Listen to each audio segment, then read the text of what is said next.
മോത്തി അടുത്ത അയൽക്കാരും അതോടൊപ്പം തന്നെ ബന്ധുക്കളുമൊക്കെ ഇങ്ങോട്ടേക്ക് എത്തിക്കൊണ്ടിരിക്കുകയാണ് എന്നുള്ളതാണ് നമുക്ക് മനസ്സിലാക്കാൻ കഴിയുന്നത്. ഇപ്പോൾ ഈ വീടിന് സമീപത്ത് താമസിക്കുന്ന ആളുകൾ മാത്രമാണ് ഈ വീട്ടിലുള്ളത്. ഈ വീട്ടിൽ ആരും തന്നെ ഇല്ല. അനുവിൻ്റെ അമ്മയും അതോടൊപ്പം തന്നെ സഹോദരനുമൊക്കെ ആശുപത്രിയിലേക്ക് പോയിട്ടുണ്ട് എന്നുള്ളതാണ് നമുക്ക് മനസ്സിലാക്കാൻ കഴിയുന്നത്. ഈ വീട് നോക്കിക്കഴിഞ്ഞാൽ യഥാർത്ഥത്തിൽ ദുഃഖഭരിതമാണ് കാഴ്ച. ക്രിസ്മസിൻ്റെ ആ ഒരു സമയം കൂടിയാണ്.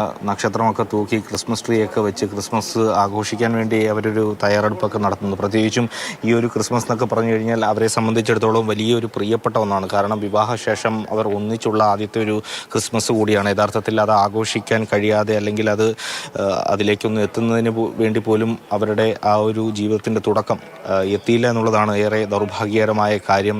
ആ ഒരു നിരത്തിൽ 4 പേരുടെയും ജീവൻ പൊലിഞ്ഞ ഒരു സ്ഥിതിയുണ്ട്.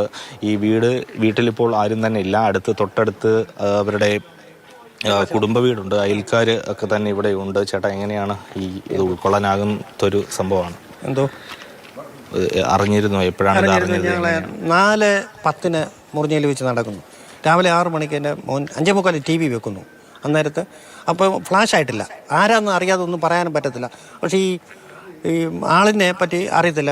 പേര് ഞങ്ങൾ വിളിക്കുന്ന ഇപ്പോൾ മുത്തന്ന, പക്ഷെ ഒഫീഷ്യൽ നെയിലാണ് അറിയുന്നത്. വണ്ടി ഇടിച്ചപ്പോൾ 2 ബന്ധുക്കാർ, ചെറുക്കൻ്റെയും പെണ്ണിൻ്റെയും ഫാദർമാരുടെ ഫ്രണ്ട് ഇരുന്നേ. ചെറുക്കൻ്റെ പെണ്ണും ബാക്കിൽ. അപ്പോൾ പെണ്ണ് അപ്പുറത്തെ സൈഡിലായിരുന്നേ. വണ്ടി ഇടിച്ചു കഴിഞ്ഞപ്പോൾ പെണ്ണിന് സ്വല്പം ബോധമുണ്ടായിരുന്നു. അവൾ മല്ലശ്ശേരി എന്ന് പറഞ്ഞു. അങ്ങനെയാണ് ചാനലിൽ എല്ലാവരും അറിയുന്നത്. അങ്ങനെയാണ് അറിഞ്ഞത്. ഒരു ബന്ധമൊക്കെ എങ്ങനെയാണ്? ഞങ്ങൾ അയൽവാസികളെയും കല്യാണത്തിന് 30 ഇവിടെ അടിച്ചു പൊളിച്ച് എന്തോ കല്യാണം ഒരു പെണ്ണല്ല ഉള്ളൂ. അടിച്ചു പൊളിച്ച് അവൻ എക്സ് സർവീസാണ്, പെൻഷനാണ്. പിന്നെയും ജോലിക്കൊക്കെ പോകുമായിരുന്നു. അവിടെ ഒന്ന് സുഖമായിട്ട് താമസിക്കുന്നു. ഇളയ പയ്യനെ ഡിഗ്രിക്ക് പത്തനംതിട്ട പഠിക്കുന്നു. അങ്ങനെ ഇപ്പോൾ എല്ലാവരും ഇങ്ങോട്ട് പോയോ? ആശുപത്രിയിലാണോ? കുറച്ച് പേര് കോന്നിയിൽ, ഇപ്പം മൊത്തം പേരും പത്തനംതിട്ടയുണ്ട്.